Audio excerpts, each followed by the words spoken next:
Dieu vous bénisse. Nous allons d'abord ouvrir la Bible.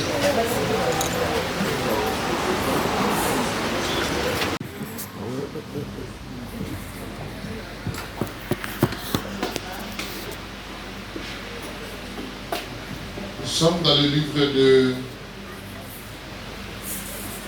des Chroniques. Dans un akati ya mukanda ya 2 Chroniques. Chapitre 26. Na chapitre numéro 26. Les Chroniques, chapitre 26. Chronique 26.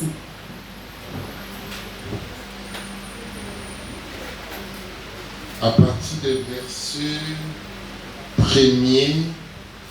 Pour le premier verset jusqu'au verset 21. Qui n'en a verset 21. S'il vous plaît, quelqu'un peut nous aider à lire. Nous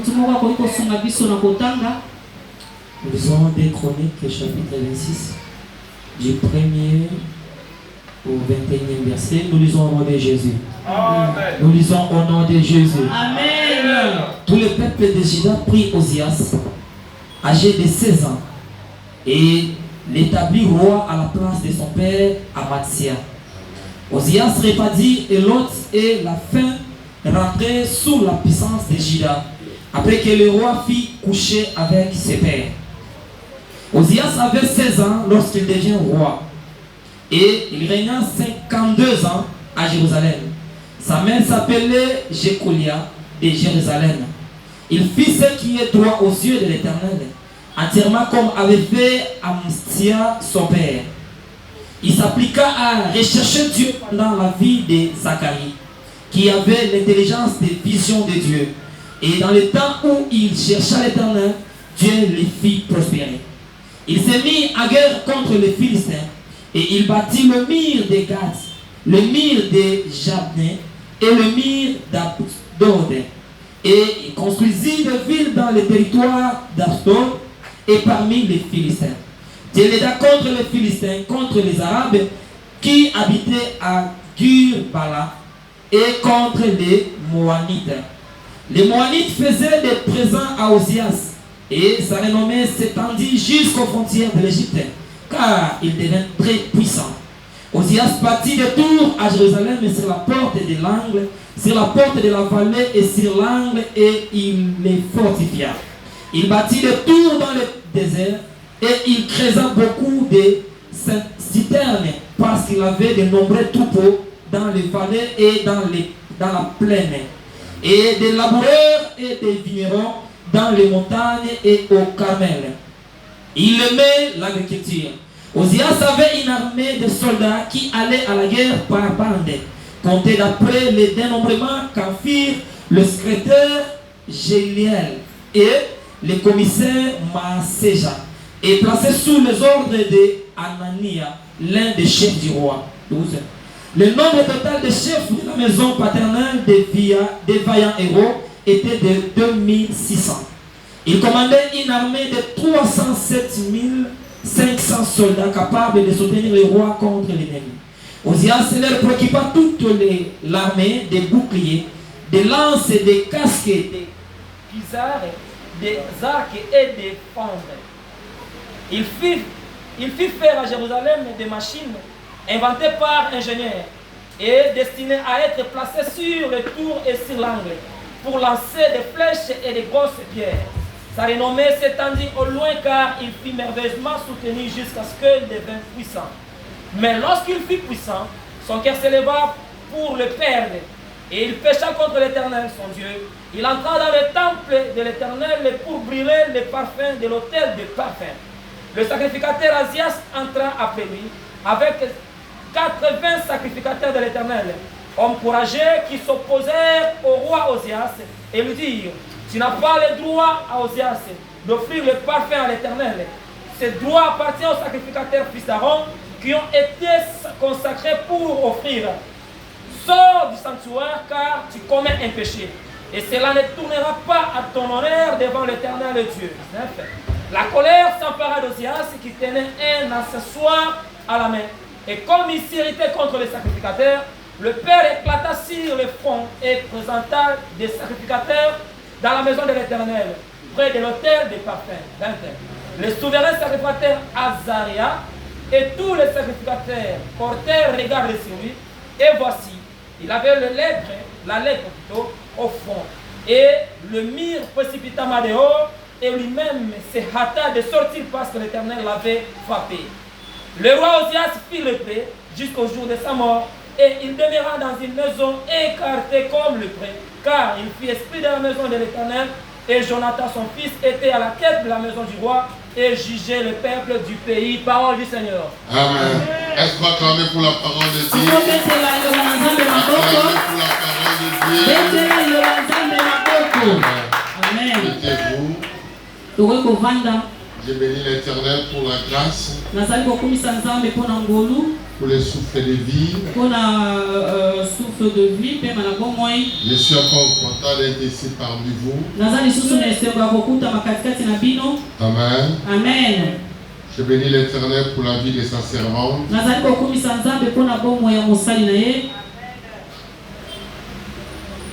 C'est une maman bien. Elle a un bon cœur. Amen. Elle a un bon cœur. Vous avez une bonne maman. Dis à ton voisin, ta voisine. Vous avez une bonne maman. Amen. Yes. Si moi j'étais fidèle, et si j'étais infidèle, et j'ai resté ici à Kinshasa, et Salinam serait mon église. Amen. Moi et ma femme, depuis qu'elle est venue à Nairobi, nous sommes devenus ses intercesseurs. Nous prions pour elle chaque jour.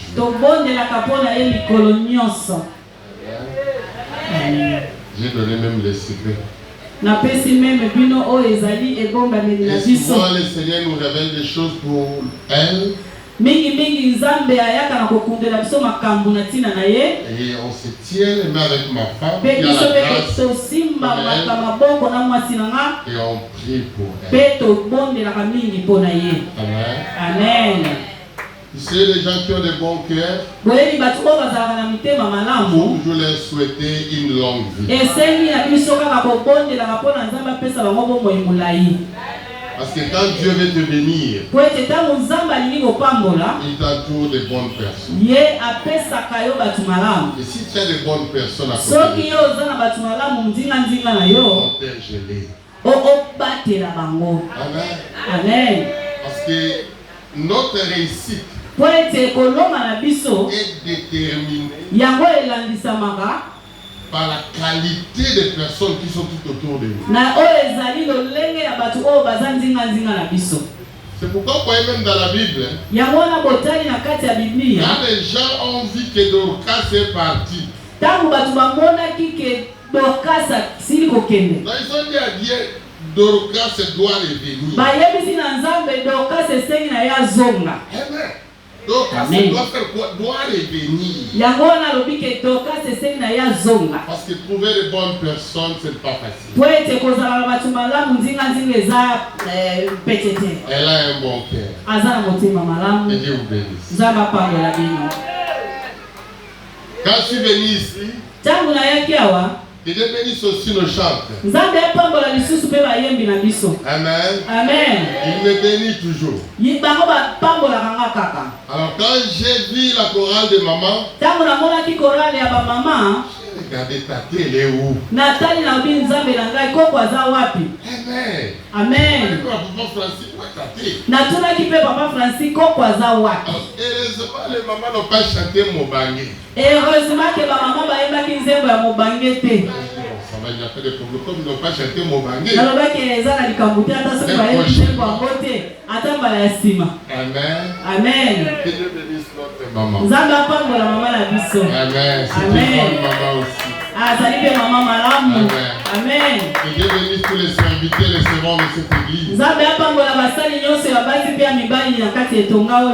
Dieu vous bénisse. Les gens de Nairobi m'ont dit de vous saluer. Amen. Amen. Le salut des âmes est sign and wonders. Le salut des âmes est notre église à Nairobi. Salut des âmes, église à Nairobi. Le salut des âmes est notre église de là-bas à Nairobi. Nous sommes devenus une seule famille. Amen. Une seule famille. Le Seigneur m'a envoyé pour quelqu'un.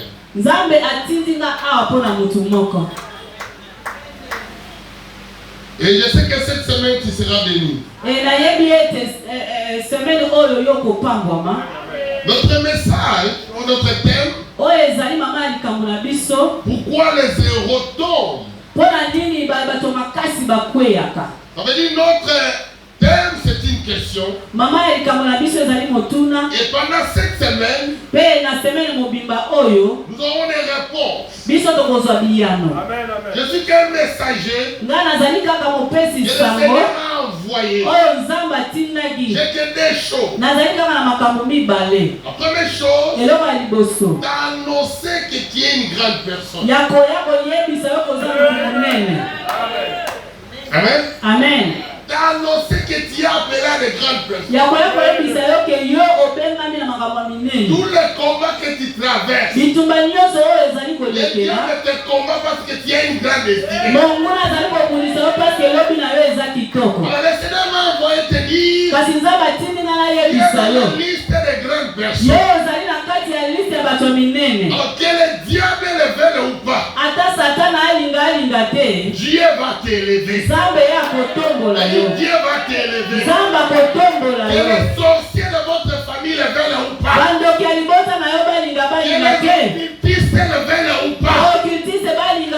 Le Seigneur qui t'a prédestiné, il est puissant que les sorciers de votre famille. Aujourd'hui tu vas aller dire aux sorciers de votre famille que Jésus a envoyé son serviteur pour venir me dire que je suis appelé à de grandes choses. Alors vous les sorciers, vouloir ou pas, je vais t'élever. Amen. Tu es appelé à de grandes choses. Donc pourquoi tu passes des moments difficiles? Les grandes personnes sont comme toi. C'est des fois tu peux être une grande personne, mais toi-même tu ne reconnais pas que tu es une grande personne. Quand tu regardes ta vie d'aujourd'hui, c'est difficile de croire. Mais le Seigneur m'a envoyé t'annoncer que tu es appelé à de grandes choses. Toi tu ne mourras pas avant ton temps. Tu vivras longtemps jusqu'à ce que tu accomplisses ta volonté de Dieu.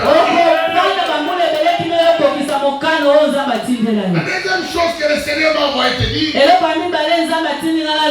Dieu m'a envoyé te préparer. Amen. De bien-aimé, la grandeur a beaucoup de choses. Être élevé, c'est une autre chose. Maintenir l'élévation, c'est une autre chose. Mais beaucoup de gens souvent sont élevés, mais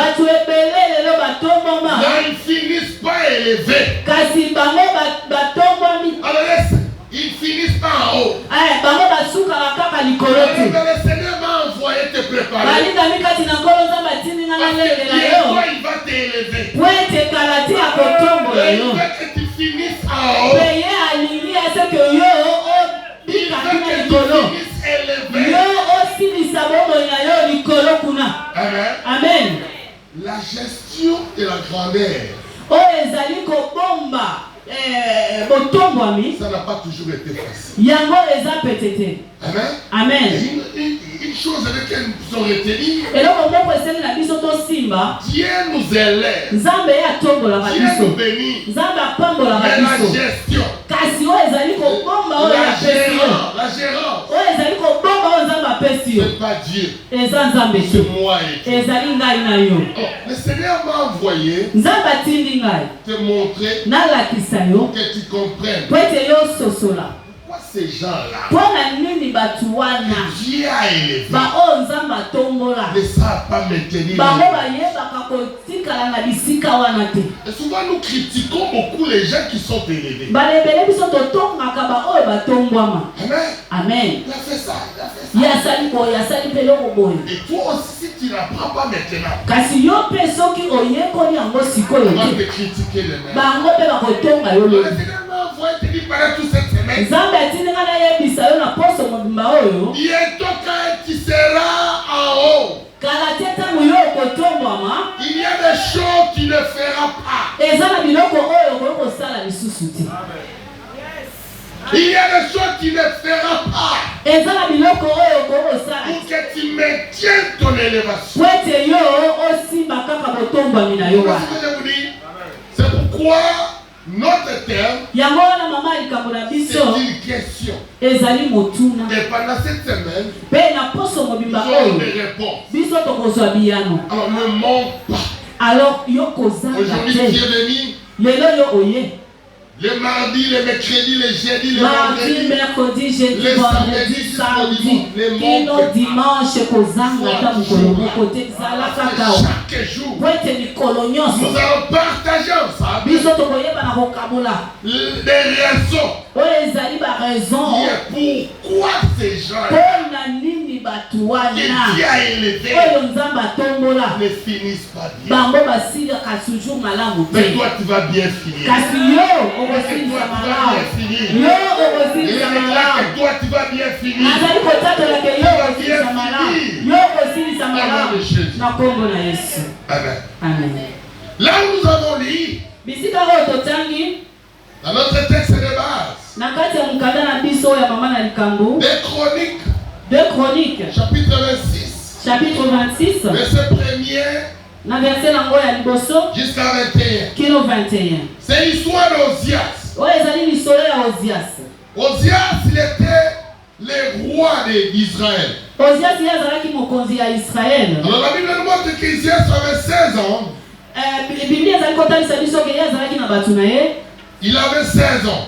azalaki na mbula voilà azalaki na mbula 16 ans Quand il a commencé à diriger. ntango ye abandaki kokonza Et son père s'appelait Amastia. ye papa na ye kombo na ye ezalaki amastia Et sa mère s'appelait Jecolia. mama na ye kombo na ye ezalaki jekolia Et la Bible nous montre qu'il a bien commencé. biblia ezali kotalisa biso ke ye abandaki Il malamu a bien dirigé. ye akonzaki Il malamu était un homme bon. azalaki motu moko Un malamu homme simple. azalaki mpenza motu moko akomikitisa ye abandaki kobanga Il nzambe marchait dans les principes de abandaki Dieu. kotambola na kati ya baprincipe na nzambe Amen.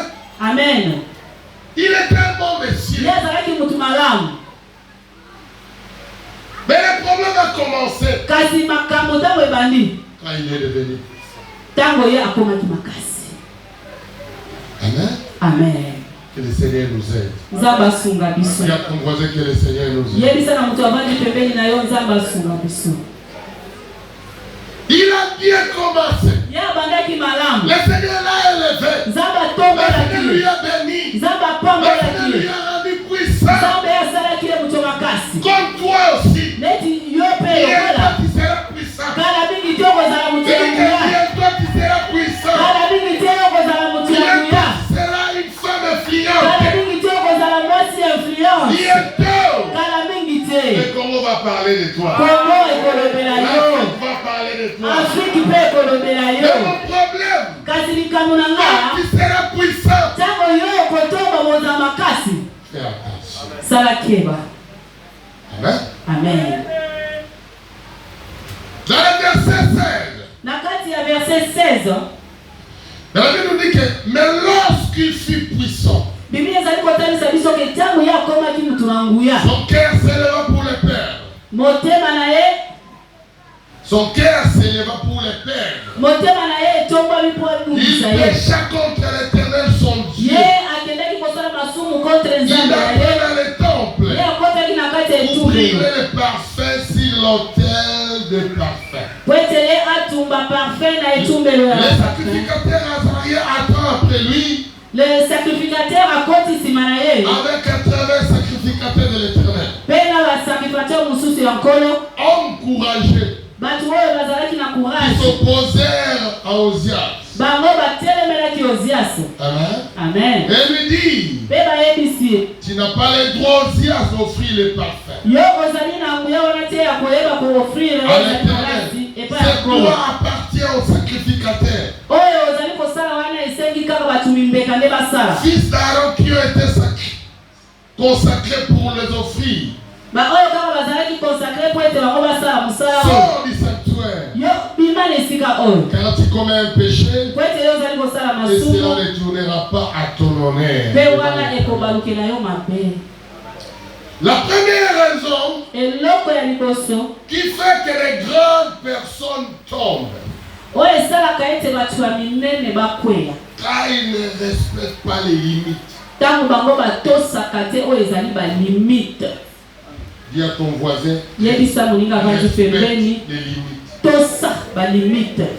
Dis encore à ton voisin, respecte les limites. Écoutez, notre Dieu, il est un Dieu d'ordre. Même s'il te lève, même s'il te bénit, il y aura toujours des limites. En d'autres termes, Dieu ne nous permettra pas de faire n'importe quoi.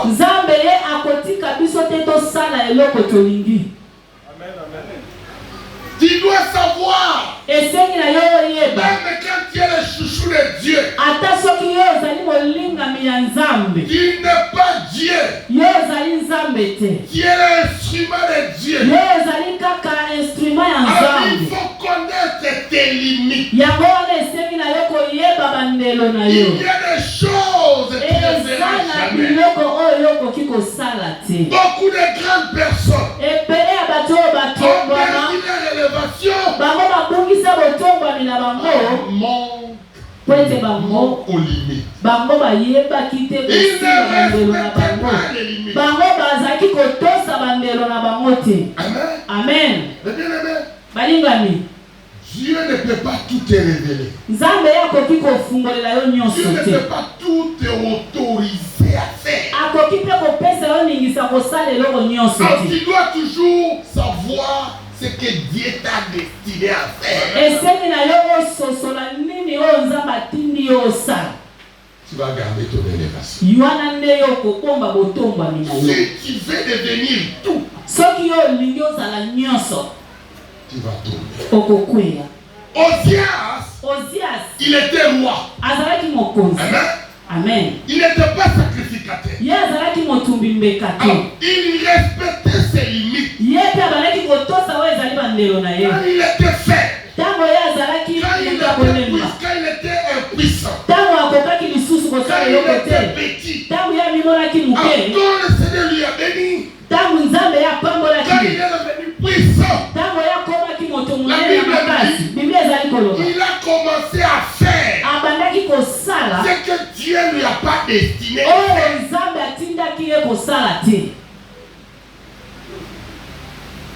Amen. Amen. Lui n'était pas sacrificateur. Le péché qu'il avait commis, il est entré dans le temple pour vouloir faire le travail des sacrificateurs. Donc lui, il était roi. Et c'est là sa chute. Écoutez, j'ai un conseil gratuit pour toi. Même si le Seigneur te bénit, tu as beaucoup d'argent, d'influence,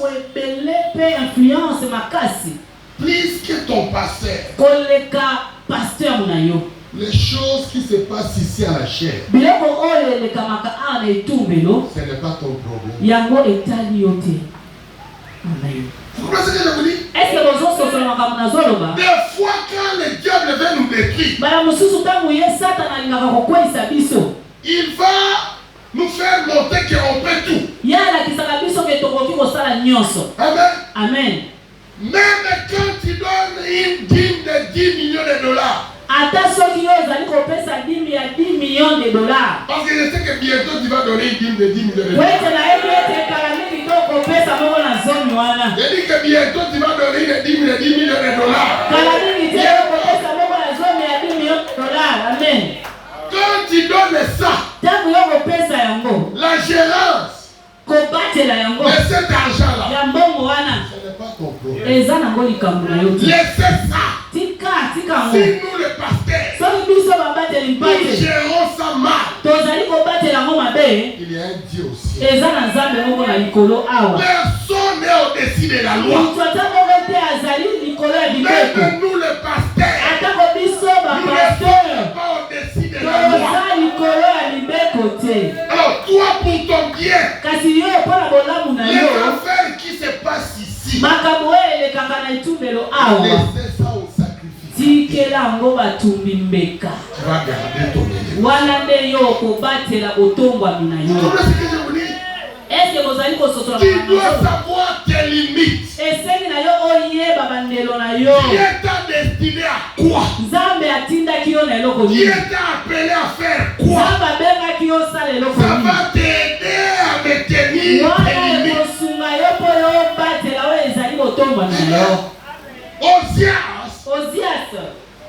La Bible nous dit. Dans le verset 16. Dans le verset 16. Partie B. Tu seras puissant. Viens-toi ce que je te dis aujourd'hui. Si tu veux finir bien, respecte les limites. Respecte les limites. Amen. Ne te fais pas Dieu. Ne te fais pas Dieu. Dieu est qu'un instrument. Les choses que Dieu ne t'a pas destiné de faire, laisse ça. Dieu ne te demandera pas ça. Dieu te jugera par rapport à ce qu'il t'a confié. Amen. Et beaucoup d'entre nous, nous tombons. Nous chutons. Quand tu veux devenir tout. Osias. C'est cela qui a fait sa chute. Manque du respect aux limites. Amen. Parce que dans beaucoup des églises, les gens qui amènent beaucoup de problèmes, il y a aussi des gens qui donnent beaucoup d'argent. Ces gens-là, bon, je ne sais pas ici, bon, ici je crois que vous êtes bien. Mais beaucoup de gens qui donnent l'argent, ils veulent contrôler les pasteurs. Ils veulent donner les pasteurs les instructions. Tu franchis tes limites. Amen. Tu peux être le président de la République. Quand tu entres ici, ici, il y a l'ange de l'église. Amen. Amen. Et nous tous, nous obéissons à ce qu'elle dit. Vous comprenez ce que je vous dis? Tu vas garder ton Osias, il a fait ce qu'il ne devait pas faire. Et la Bible nous dit, dans le verset 17, les sacrificateurs d'Azaria, attends après lui, avec 80 sacrificateurs de l'Éternel, hommes courageux, qui s'opposèrent au roi Osias, et lui dire, tu n'as pas les droits tu n'as pas. En d'autres termes, ce n'est pas ton boulot. Ce que tu veux faire, Dieu ne t'a pas destiné de faire. Arrête ça. Vous comprenez ce que je vous dis? C'est très important. Respect aux limites.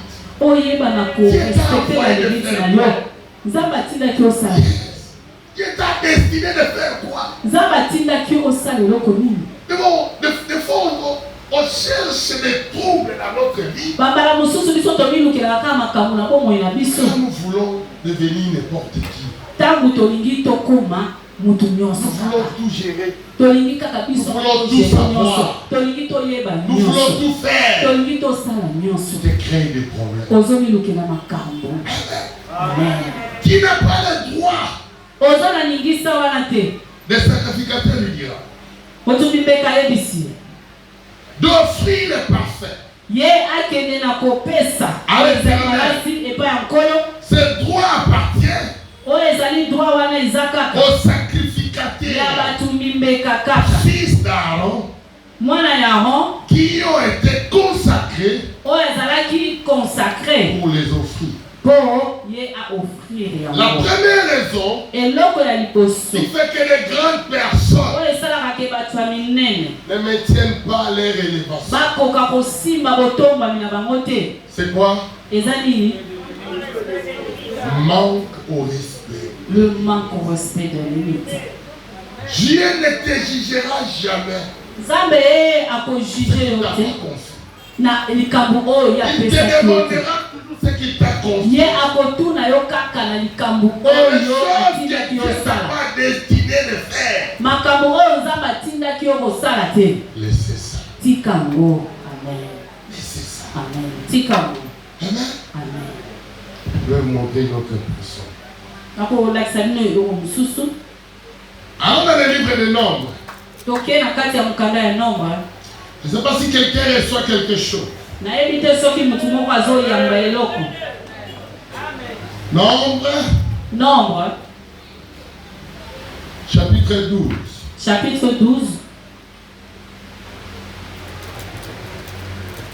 Commençons par le verset, je vais lire, verset 5. Non, verset 1er. Dans verset 1er. Marie et Aaron parlèrent contre Moïse au sujet de la femme éthiopienne qu'il avait prise. Car il avait pris une femme éthiopienne.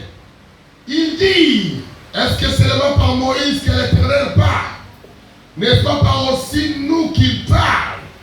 Et l'Éternel attendit. Or Moïse était un homme fort, patient, plus qu'aucun homme sur la face de la terre. Soudain l'Éternel dit à Moïse et à Aaron et à Marie, allez-vous trois à la tente d'assignation. Et ils allèrent tous les trois. L'Éternel descendit à la colonne de nuée et il s'était à l'entrée de la tente.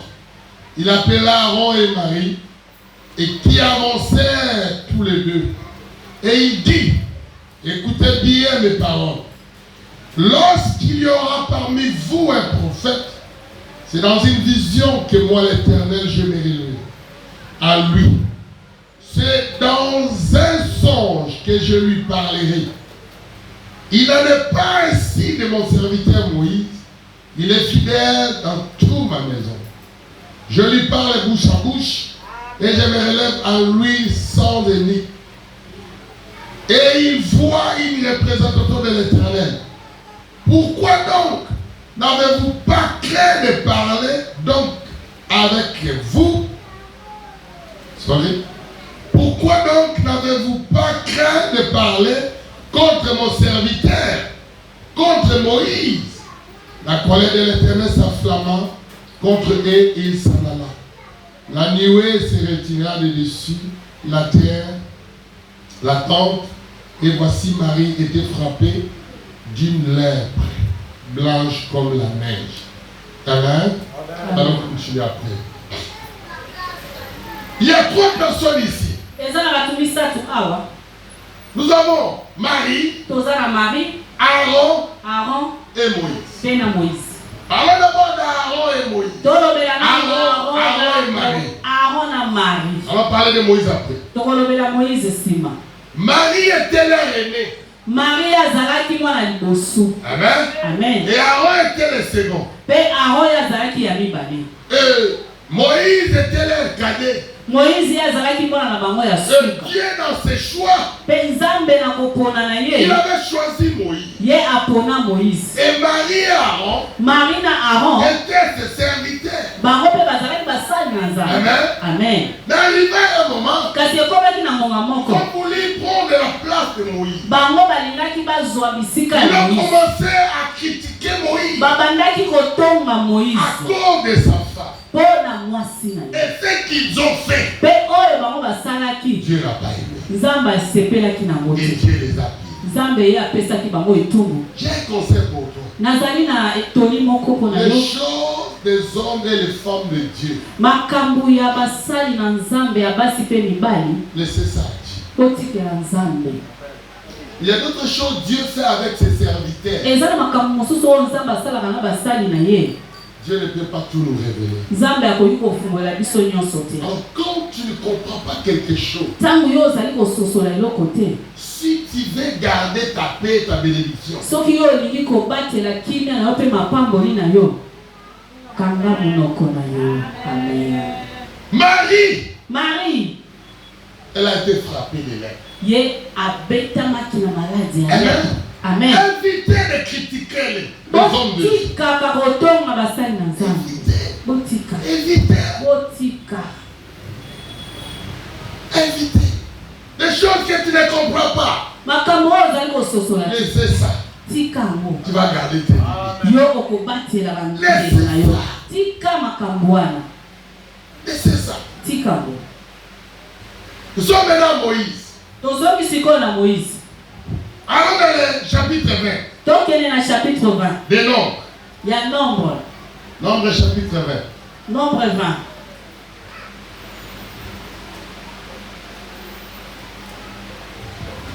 Nombre chapitre 20. Nombre 20. Verset 6. Na verset nango 6. On descend un peu jusqu'en bas. Tokokita lisusu moke. Moïse et Aaron s'éloignèrent de l'ensemble pour aller à l'entrée de la tente d'assignation. Ils tombèrent sur leur visage et la gloire de l'Éternel leur apparut. L'Éternel parla à Moïse et dit: prends la verge et convoque l'assemblée, toi et ton frère Aaron. Vous parlerez à leur présence au rocher, et il donnera ses eaux. Tu feras sortir pour eux de l'eau du rocher, et tu abreuveras l'assemblée et leur bétail. Moïse prit la verge qui était devant l'Éternel, et comme l'Éternel lui avait ordonné, Moïse et Aaron convoquèrent l'assemblée en face du rocher, et Moïse leur dit: écoutez donc, rebelles, est-ce que de ces rochers que nous vous ferons sortir de l'eau? Puis Moïse leva la main et frappa d'effroi les rochers avec sa verge. Il sortit de l'eau en abondance, et l'ensemble but, et les bétails aussi. Écoutez verset 12. Alors l'Éternel dit à Moïse et à Aaron: parce que vous n'avez pas crié à moi pour me sanctifier aux yeux des enfants d'Israël, vous ne ferez point entrer cette assemblée dans le pays que je lui ai donné. Amen. Amen. Je vous ai dit au commencement, Nalobaki na ebandeli. personne n'est au-dessus de la loi. Moto ata moko te azali likolo ya mibeko. Même nous les pasteurs. Atako biso babateli mpate. Même toi. Ata yo pe lokola. Je ne sais pas tu es appelé à quoi. Nayebi te soko obengami na Mais osala. tu n'es pas au-dessus de la loi. Kasi yo ozali likolo ya Il y a mibeko toujours te. des limites. Oza kaka na bandelo. Dieu aimait beaucoup Moïse. Nzambe alingaki mingi Moïse. Amen. Amen. Moïse était le chouchou de Dieu. Moïse azalaki molingami Il na était Nzambe. un serviteur que Dieu aimait beaucoup. Azalaki mosali oyo Nzambe alingaki mingi. Mais Dieu l'a châtié tué. kasi nzambe abetaki Dieu lui avait puni. nzambe ye Parce apesaki que lui aussi, parce que ye mpe il n'a pas lokola respecté ses limites. atosaki bandelo na ye te. Amen. Amen. Vous comprenez? Dans le chapitre 12, Na kati ya chapitre 12 le Seigneur lui a témoigné. nzambe ye alobelaki Il ye va marier Aaron. liboso ya maria na aron Ainsi, si vous aurez des prophètes, azali koyebisa ye ke soki bokozwa basakoli il n'y aura jamais un prophète comme Moïse. bokozwaka mosakoli moko te lokola C'est moïse moi, Dieu, je parle face à face. oyo ngai nzambe nalobelaka ye boye. Amen.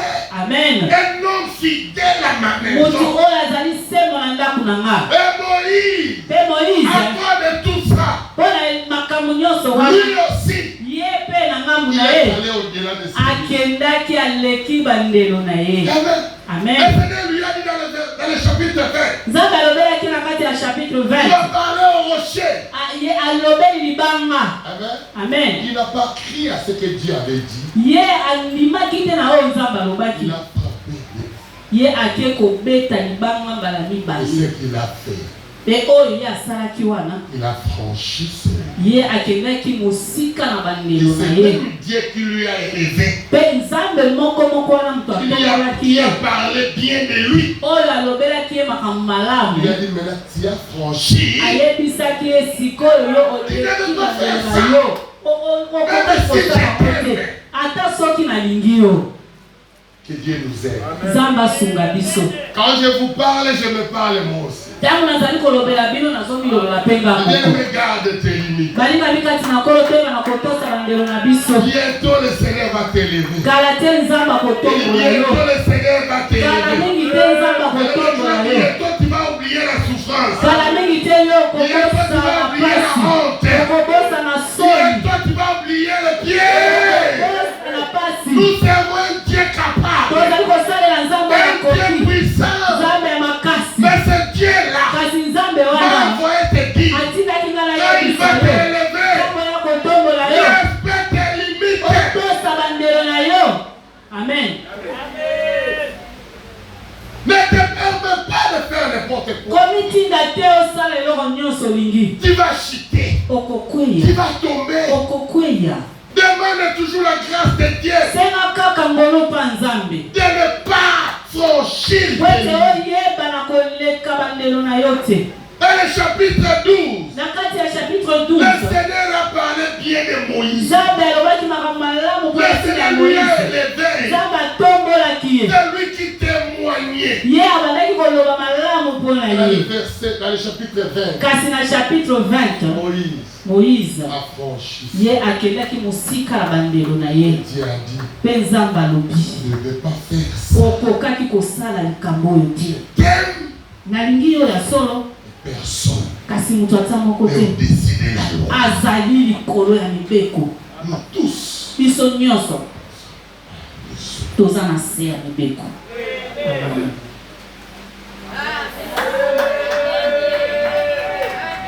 même si tu deviens le président de la République, ata soki lelo okomi mokonzi ya mboka il ne faut pas faire n'importe quoi. kosalaka eloko nyonso te. Ce pays appartient à Dieu. mboka oyo eza ya nzambe. Le Congo appartient à Jésus. kongo eza ya yesu. L'Afrique appartient à Jésus. afriki mobimba eza ya Le yesu. monde appartient à Dieu. mokili mobimba eza ya nzambe. Amen. Amen. Et bien aimé, balingani respectons nos limites. tosa bandelo.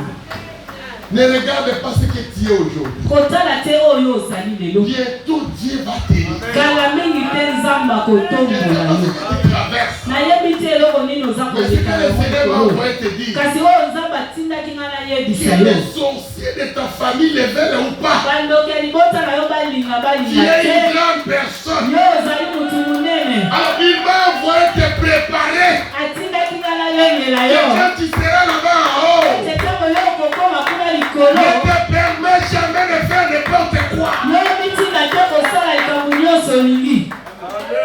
Il faut reconnaître qu'il y a un Dieu. esengi na yo oyebaka eza na nzambe Avant moko de faire n'importe quoi, yabo yo osala eloko avant nyonso de faire qui que ce soit, ava yo osala eloko nyonso dis-toi toujours, omiyebisa yo moko Naza Mutu, je suis humain, Anzambete.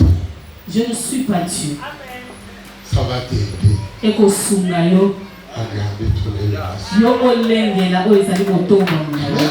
Amen. Beaucoup de grandes personnes. Batu ebele oyo batonga. On va pendant toute la semaine. Tokotala mona poso mobimba oyo N'ont pas maintenu leur élévation. ebele bakokaki kolengela oyo ezali kotonga na bango te mpona kozanga kotosa bandelo na bango. Vous comprenez?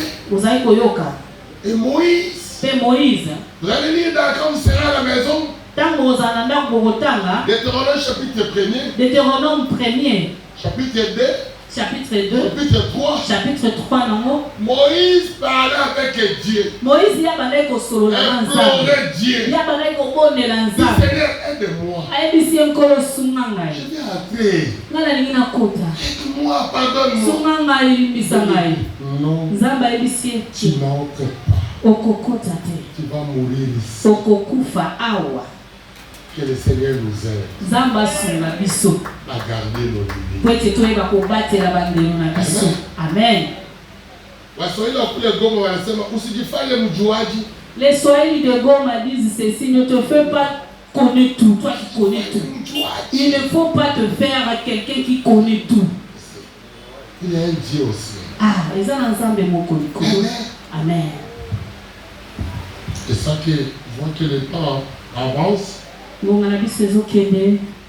Alors dans le livre de 1 Samuel, Tokende na mukanda ya 1 Samuel. ça va bientôt terminer.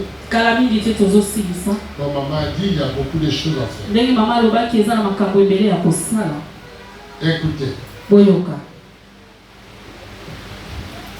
1 Samuel, quand vous serez à la maison, vous allez lire 1 Samuel chapitre 2. Tango ozala na ndako bokotanga 1 Samuel chapitre 2. Verset 12 jusqu'à 21. Verset 12 kino 21. Maintenant, nous allons lire. Sikawa tozotanga. Donc, quand vous serez à la maison, vous allez lire tous les chapitres 2. Tango ozala na ndako botanga De 1 chapitre 2 Samuel, mobimba yes. ya mukanda ya 1 Samuel. Nous allons lire maintenant des versets 22 à 26. Tokotanga 22 à 25. sikawa chapitre verset 22 à 25. Yes, de 1 Samuel chapitre 2. Voilà, na mukanda kaka ya 1 Samuel chapitre 2. Élie était fort âgé et il apprit comment ses fils agissaient à l'égard de tout Israël. Il apprit aussi qu'il couchait avec les femmes qui sont semblées à l'entrée de la tente d'assignation. Il leur dit: pourquoi faites-vous de telles choses? Car j'apprends de tout le peuple vos mauvaises actions. Non, mes enfants, ce que j'ai entendu n'est pas bon. Vous faites pécher le peuple de l'Éternel. Si un homme pêche contre un autre homme, Dieu le jugera. Mais s'il pêche contre l'Éternel, qui intercédera pour lui, ils n'écoutèrent point la voix de leur père, car l'Éternel voulait le faire mourir. Amen. Amen. Élie était un sacrificateur. Eli azalaki motumbi mbeka.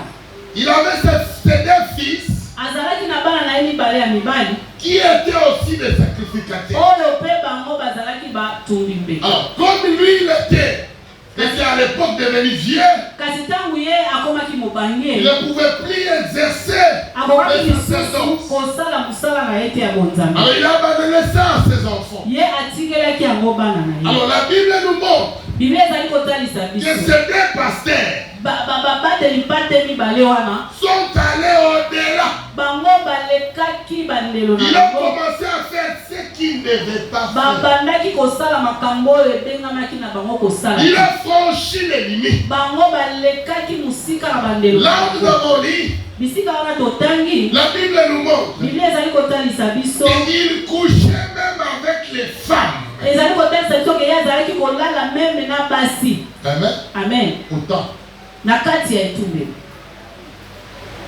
que le Seigneur nous aide. Nzambe asunga biso. Même si tu es pasteur, Ata soki yo ozali mobateli tu es mpate. intercesseur, Ozali intercesseur. tu es un homme, une femme de Dieu. Nous sommes que les vases que Dieu est en train d'utiliser. L'église appartient à Jésus. L'église ne nous appartient pas. Il y a d'autres choses qu'on ne peut pas faire. Amen. Amen. Quand nous faisons ça, nous cherchons les problèmes avec les propriétaires de l'église. Vous comprenez? Nous tous qui servons à l'église, que le Seigneur nous aide à garder nos limites.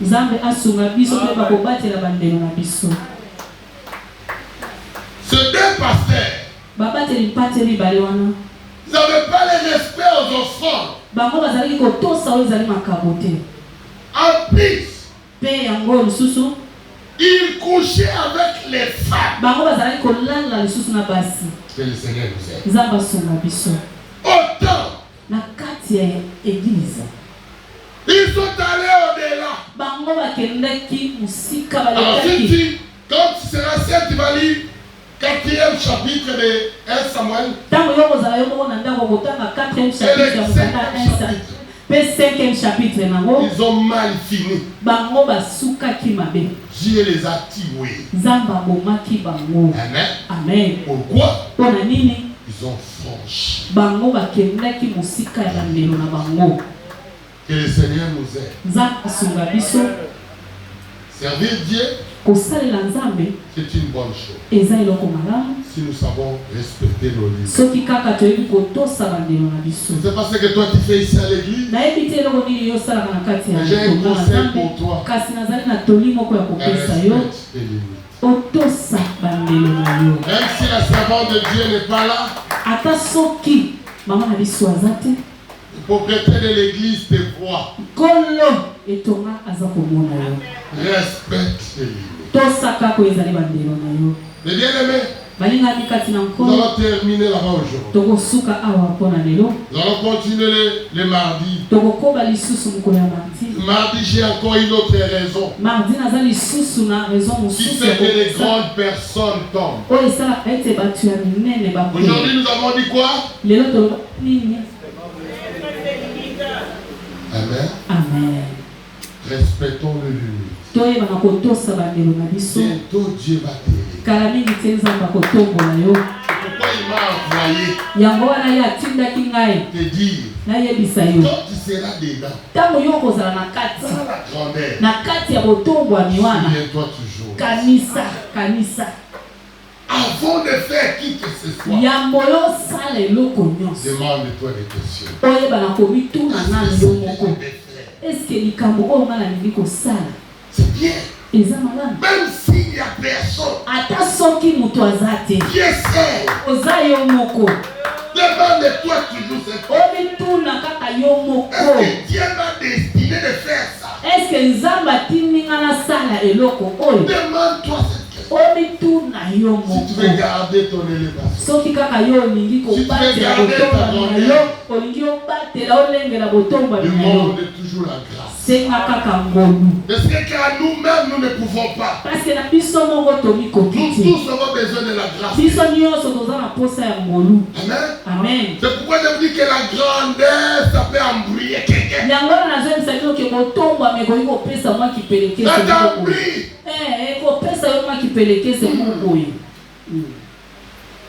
C'est pourquoi il faut toujours être un homme de prière. Un homme de discipline. Quand tu appelles à de grandes choses, quand tu es puissant, il faut beaucoup de sacrifices. Nous allons prier. On va demander à Dieu. Seigneur, merci pour ta parole. Merci pour ton serviteur. Aide-moi. Bientôt quand je serai dans ma saison, de garder mes limites. Aide-moi. Fais-moi grâce. Je ne veux pas te terminer les plaies. Comme Osias. Je vais finir. Fais-moi grâce de respecter mes limites. Commence à prier. Demande la grâce de Dieu. Mon frère demande la grâce de Dieu. Ma soeur demande la grâce de Dieu. De respecter